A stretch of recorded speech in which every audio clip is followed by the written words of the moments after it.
예, 4월 4일 시황 브리핑 시작하겠습니다. 국채금리 올라가는 것이 좀 주춤하면서 매수세가 유입됐고 코스피는 플러스가 났습니다. 그리고 또 대만 지진 이슈로 이제 반도체주가 올라갈 수 있는 재료가 또 등장한 것도 이제 지수를 올리는 데 영향을 줬고요. 다만 기관 투자자들의 매도가 나왔고 또 금리 자체가 높다 보니까 지수는 괜찮은데 하락 종목 수가 훨씬 더 많은 그런 모습을 보였죠. 그래서 체감적으로는 오늘 뭐 그냥 지수 그렇게 좋지는 않았다 뭐 이렇게 느끼는 투자자들도 적지는 않았을 겁니다. 특징주로는 이제 반도체, 구리 관련주, 금융주 이런 종목군들이 선별적으로 올라가는 상승하는 그런 모습을 보인 게 특징이었습니다. 우선 제가 뭐 아침에도 보여드린 건데 오늘 되게 중요한 위치다. 그러니까 어제 기준으로 차트를 보면 그 21선을 깨면 곧바로 반등하는 그런 패턴을 오래 보여왔었거든요. 그래서 이게 되게 중요했고 코스닥 같은 경우는 저 몸통보다 긴 아랫꼬리가 달리고 나면 일단 기술적 반등 정도는 나온다. 이제 이런 어떤 패턴이 나올 것이냐 아니면 이 상황조차 이런 패턴조차도 깰 정도로 안 좋은 거냐 되게 중요했는데 여기서 반등이 나왔죠. 그리고 어저께 제가 고릴라 리서치 올려드린 거, 그러니까 코스피 1차 지지선은 2710 전후가 돼야 된다라고 이제 어제 올려드렸는데 이 선을 제가 지지가 된다라고 예측을 한 게 아니라 지지가 돼야 된다라는 걸 말씀드린 거니까 이거 뭐 예측한 건 아니었습니다. 근데 어쨌든 2710 전후가 이제 지지가 된 거죠. 그래서 시장에서는 어제 그러니까 50포인트 정도가 미국 국채금리 0.2%포인트 움직이는 거 반영하는 거거든요. 그러니까 4.4 정도 반영한 게 어제 2710이었어요. 그러니까 지금 4.4 넘어간 건 아니었잖아요. 그래서 좀 오버해서 반영한 거를 오늘 일부 복원시켜 놓은 시도가 나온 거다. 뭐 이 정도로 오늘 시장을 보시면 될 것 같고요. 이제 반등할 수 있었던 이유는 국채금리가 한때 4.42까지 올라갔었는데 밀렸잖아요. 그 고용지표가 되게 세게 나오고 라파엘 보스틱이 연내 금리 한 번만 내릴 것 같다.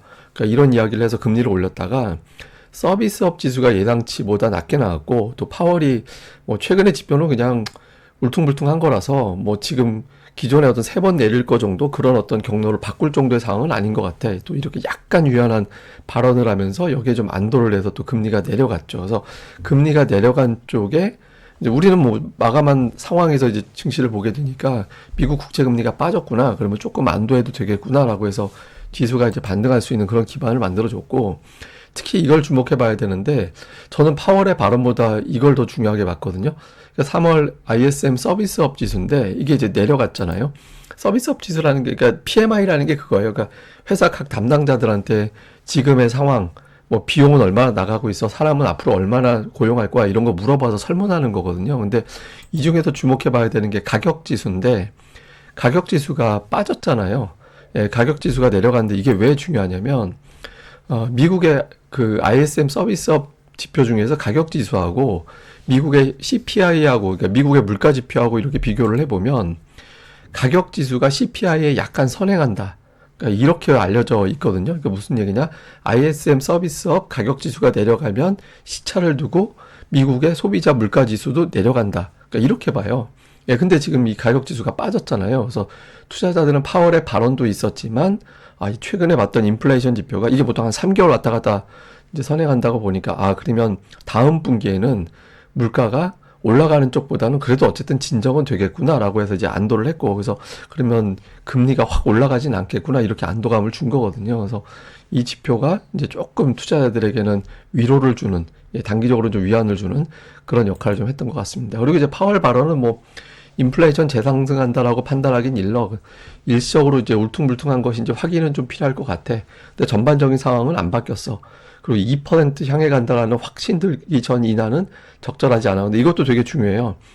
간다라는 확신이 든다. 이거는 뭐냐면 2% 찍어야 금리를 내린다라는 게 아니라 그 방향으로 가면은 그 먼저 금리를 내린다라는 거거든요. 그러니까 뭐 연내 금리 어쨌든 내리긴 할 것 같다라는 분위기가 된 거죠. 근데 이게 무슨 말인지 아리까리 할 때는 닉 티미라우스의 어떤 코멘트를 보면 됩니다. 이 사람 이제 월스트리트 저널의 기자잖아요. 근데 이 사람이 연준의 대변인으로 이제 별명이 그렇게 붙여진 사람이죠. 연준의 시각을 가장 잘 표현하는 기자다 이렇게 알려져 있잖아요. 근데 이 사람이 전반적인 상황이 크게 달라지지 않았다. 뭐 최근에 뭐 지표 올라가서 금리를 혹시 안 내리는 건가 이런 우려가 있었는데 그럴 상황으로 보고 있는 것 같지는 않다. 그리고 파월은 여전히 올해 금리를 내려갈 것으로 보고 있다. 뭐 이런 취지의 코멘트를 했죠. 그래서 이 발언도 앞서 말씀드렸던 서비스업 가격 지수와 더불어서 투자자들을 좀 안도해서 오늘 뭐 지수가 플러스로 일단은 유지될 수 있었던데 결정적인 역할을 했다. 이렇게 보면 될 것 같습니다.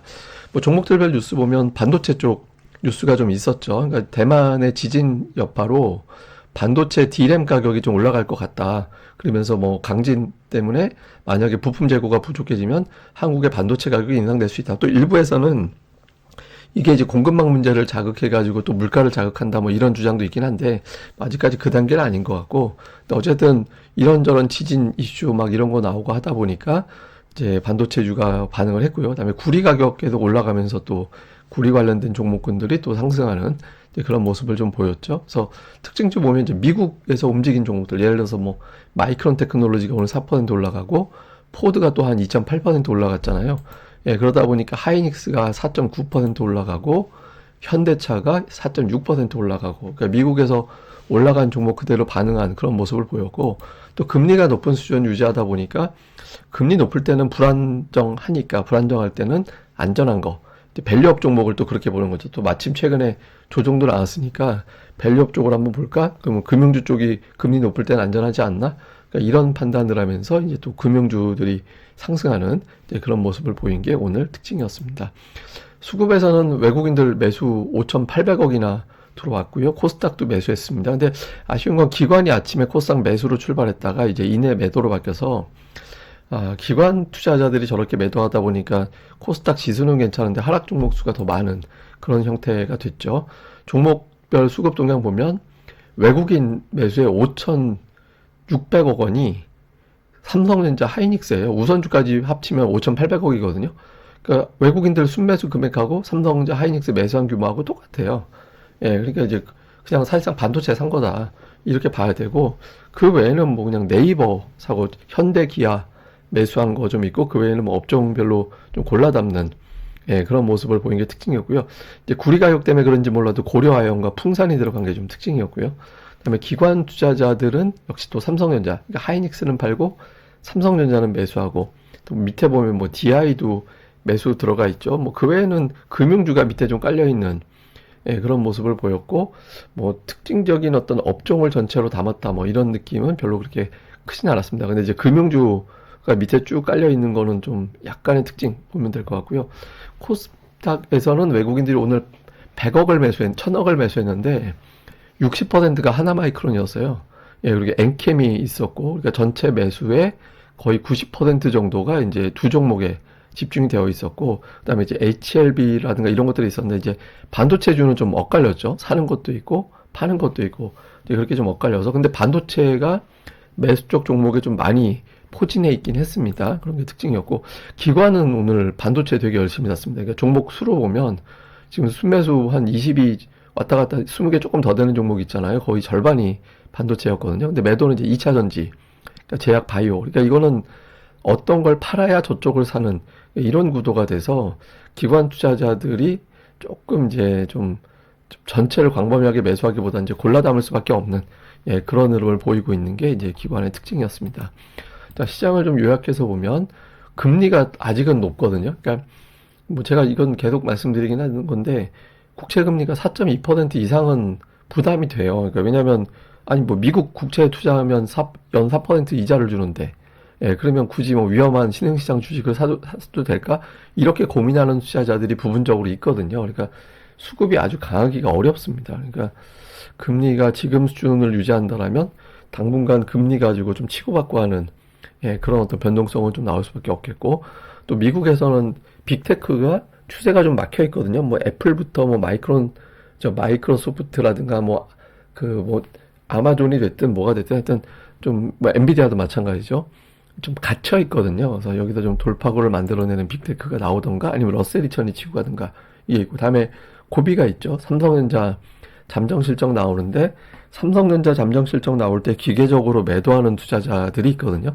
그러니까 그 매도를 이제 장악하고 들어 올리는 매수세가 세게 붙어야 돼요.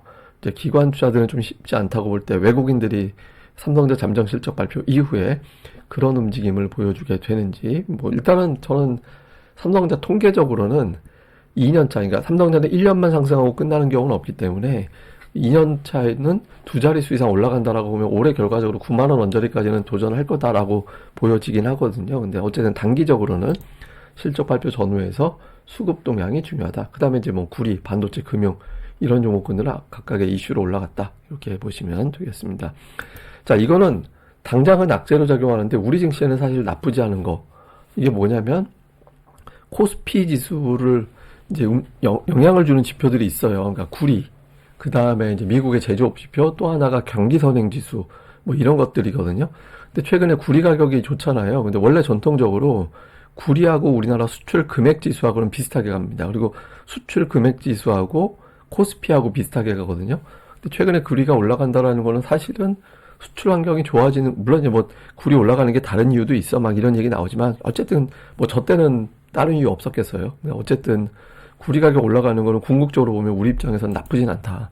그다음에 또 하나는 미국의 ISM 제조업 지수와 한국의 수출 증가율도 역시 또 비슷하게 가거든요. 그러니까 이런 것들은 뭐 지금 당장은 뭐 물가를 자극하는 거야, 막 인플레이션만 보이게 하는 측면이 있긴 하지만 글로벌 수요가 나쁘지 않다라는 해석도 가능하기 때문에 뭐 일방적으로 나쁘게만 볼 사안은 아닙니다. 그래서 지금 시장은 뭐 제가 이제 계속 말씀드려서 4월 초반에 되게 울퉁불퉁할 것 같다고, 예, 좀 어수선하긴 할 것 같다라고 말씀을 드리긴 했는데, 근데 지금도 그렇긴 합니다. 근데 이제 계속 제가 뭐 누차 말씀드리는 거는 종목들이 이미 선조정을 받아가지고 종목들이 가격 부담은 상당히 덜어낸 상태거든요. 그래서 지금은 이제 시황적인 측면보다는 이제 항상 수급, 예, 뭐 시장에 돈이 넘치는 때는 아니기 때문에 차별적인 장세, 골라서 가는 종목들만 골라가는 장세라서 좀 수급이 뒷받침되고, 기관들이 예를 들어서 한 6개월 동안 한 100만 주 사놨는데 최근에 약간 수급이 조절되면서 빠졌다가 매도가